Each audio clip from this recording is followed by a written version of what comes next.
వచ్చింది ఎల్లమ్మ బొడ్రాయి కాడికి వచ్చింది ఏమంటా ఉన్నది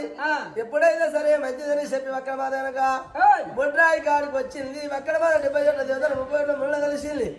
ఆ కాసపూతే తెలిసింది అటవాటి బొడ్రాయి కూడా వీక్కున్నది